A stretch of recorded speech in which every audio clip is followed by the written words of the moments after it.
La Revolución de Abril de 1965 constituye uno de los hechos más relevantes, si no es el primero en la historia de la República Dominicana en los últimos 50 años, por las implicaciones que ha tenido en el orden económico, social, político e ideológico. La importancia de esta revuelta no radica solo en el enfrentamiento de dos sectores nacionales, ni en la segunda intervención militar norteamericana, sino en la conciencia creada en la juventud de la época de que no importa la fuerza, sino la razón y los ideales.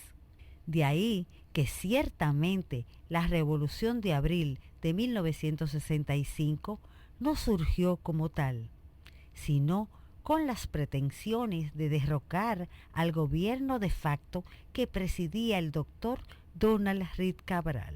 La situación fue tornándose crítica desde el año anterior, producto de la corrupción existente, lo que provocó que distintos sectores comenzaran a organizarse con el objetivo de retornar al país la constitucionalidad.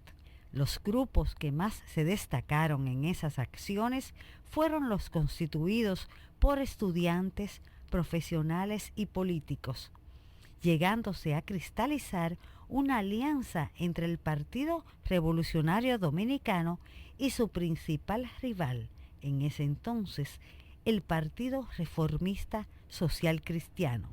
El acuerdo, denominado Pacto de Río Piedras, fue concertado en Puerto Rico, donde Bosch estaba exiliado. La revolución o el levantamiento armado del sábado 24 de abril fue adelantado, ya que fue programado para el día 26, debido a la decisión del jefe de Estado Mayor del Ejército Nacional, general Marcos Rivera Cuesta, de apresar el día 24 a varios oficiales involucrados en la trama.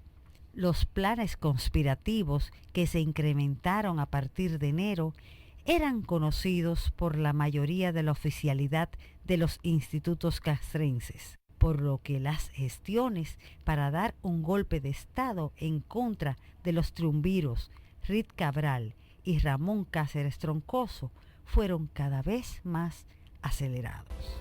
La sublevación se había iniciado y los militares tomaron también el campamento 16 de agosto y luego comunicaron de lo ocurrido al doctor José Francisco Peña Gómez, quien se encontraba en la cabina de radio comercial.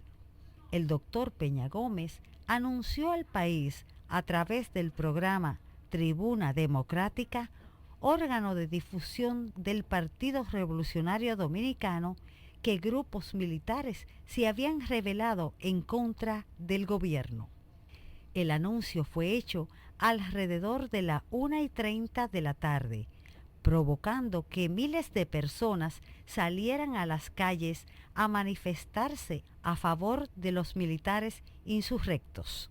Reed Cabral pretendió hacerse cargo de la situación, dirigiendo una locución y dando un ultimátum a los militares sublevados, pero ya era tarde.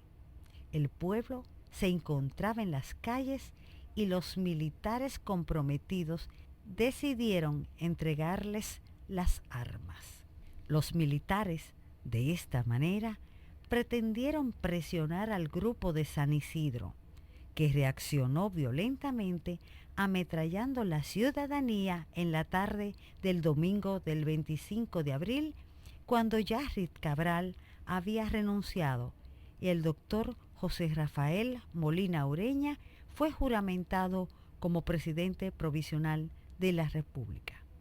Los militares ubicados en la base aérea de San Isidro no aceptaron desde el principio el gobierno de Molina Ureña y reiteraron que favorecían la creación de una junta militar.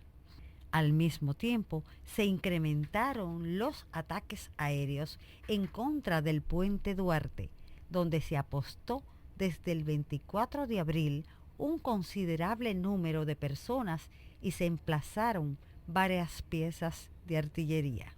Los bombardeos de la aviación y de la marina a la población motivó que dirigentes PRDistas trataran de localizar a los funcionarios de la embajada norteamericana a fin de que mediaran y presionaran al grupo de San Isidro para que descontinuara esas acciones.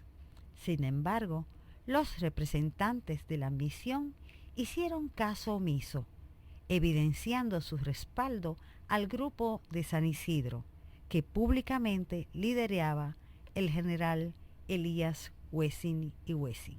Los bombardeos del 27 de abril al puente, al Palacio Nacional y a otros lugares de la capital, acompañado de las presiones ejercidas por la embajada norteamericana en contra de los constitucionalistas, motivó que el presidente Molina Ureña y otros miembros del gobierno provisional se asilaran en la embajada de Colombia y otras sedes diplomáticas.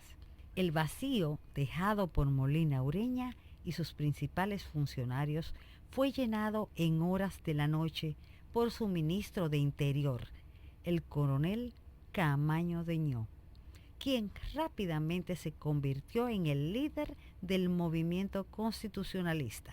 El coronel Camaño Deñó, quien manifestó una actitud vacilante el martes 27 por los hechos que ocurrieron ese día, cambió la misma en horas de la noche cuando se sintió vejado por el embajador norteamericano Bennett durante una reunión que sostenían en la sede diplomática. El coronel Camaño Deñó abandonó el lugar en forma repentina y se dirigió al Puente Duarte.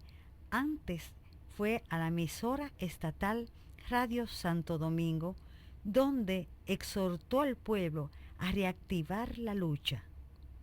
La exhortación llenó su cometido, ya que centenares de personas volvieron al puente armados principalmente de cócteles Molotov y enfrentaron los tanques de San Isidro que intentaron penetrar la ciudad.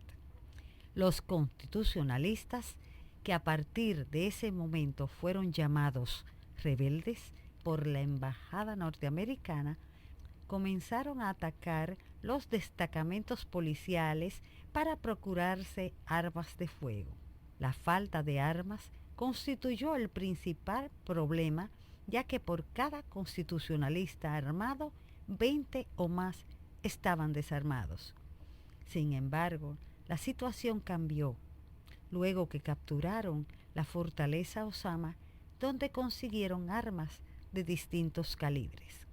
Los constitucionalistas pasaron a la ofensiva al mediodía del miércoles 28 de abril, al mando del coronel Camaño Deñó, e incluso se llegó a planificar un ataque sorpresivo a la base de San Isidro.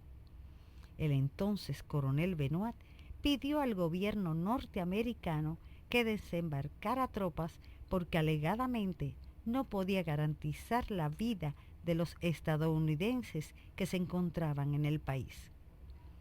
Los marines, unos 400, pertenecientes a la 82 División Aerotransportada, desembarcaron por el puerto de Jaina en horas de la tarde del viernes 28, pasando la revuelta a una nueva etapa en la que los constitucionalistas, organizados en comando, o sea, en pequeñas unidades móviles de hombres destacados en distintos lugares de la capital, se dispusieron a enfrentar al invasor. El gobierno norteamericano que presidía Lyndon B. Johnson argumentó que la intervención fue para salvar vidas, pero de inmediato se observó que los marines estaban del lado de los militares de San Isidro. El coronel Camaño, por su parte, instaló el cuartel general en el sector de Ciudad Nueva. La llegada de las tropas norteamericanas creó confusión entre los muchos militares que combatían del lado constitucionalista, quienes decidieron desertar y huir hacia el interior, particularmente a sus lugares de orígenes. Sin embargo, las armas dejadas por estos militares fueron tomadas por jóvenes menores de edad que comenzaron a luchar en contra de los estadounidenses. El presidente Johnson, que temía perder la República Dominicana, envió el 30 de abril al ex embajador John Martín para que hiciera contacto con las partes en pugna. El 30 de agosto se firmó un acuerdo con los auspicios de una comisión mediadora de la OEA, titulada Acta Institucional, mediante el cual se escogió al doctor Héctor García Godoy como presidente provisional y se acordó la celebración de elecciones presidenciales para el año siguiente. Con la firma del acta institucional quedó finalizada la guerra y se procedió a retirar las trincheras que limitaba la zona constitucionalista. Se inició el desarme de la población por parte de las tropas estadounidenses. El 3 de septiembre, Héctor García Godoy asumía la presidencia provisional y el mismo día el presidente constitucional Francisco Alberto Camaño Deñó presentaba renuncia ante 25.000 dominicanos que acudieron a una manifestación en la plaza de la Fortaleza Osama.